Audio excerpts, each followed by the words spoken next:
Анатолий Стояновтың түрен өскен шері Украина, Чепоза ол болгар. Кішідің сғары ол сарниры баянның өнері қынжаң. Аныңар шұртызын музыканың палғылыстырырға шаратқан. Бастып адресадағы музыка школасында көрінген, анан казақ шерінде барымызхан. Андағы музыка училищесінде ол баянның ойнер ұзын тұтқан. Ол ұқсты школада урок тарападжаң. Анатолий Константинович Иркутск обласындағы музыка школаларының ұсыл жазып болған оқ. Хакасизардыздан 1991 жылда көзі бізқан. Анны пер Хазанның культура министерстві тоғыныр ғысқан. Шаяшчы көңілі кізі Мандалек Хакасионның базылбен бүткін поэзиясын үгірінсіқан. Эстетиклерін аның шархасыхан асқынақ неміс книгаларында көрерге шарир.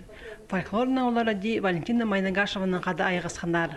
Прайны мені уға кішеп, көріп, Гуренов, Стезіп, қатып, сынықтап, тоқшытқан кізі, андық кізі уға наука да керек. Шайын ұлы қозым ол республиканың культуразын еткан. Анатолий Стоянов симфония оркестріне, баян хострасанерға, алынжа пазықорнан тұлырар музыка произведениелерін көп басылған. Олары жоқ алынжа книгаларды сығарып бірғанлар.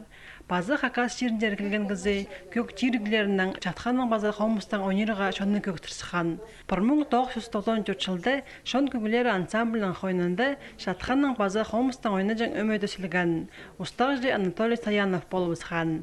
Аның 2 жыл базының жатқан түп бастағы республика мары ерткен. Аның түстағызы жоқ болгар ол болған. Уғатын көп неме итсалған пістің Хакас жеріндегі музыкальный инструментарийді көдірі итсаларында паза прай культуровсты көдірер керекті.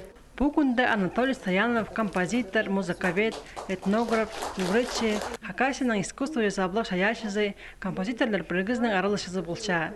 Халғын жүт тоғыз орны аның хақниялды болған. Аныңар пайырымның төрен күнін андоқ танықтып зырға шаратқанар. Арқыстарының қады аға алқысы сөсеріне жоқ Хакасияның культура министерстві жетірген.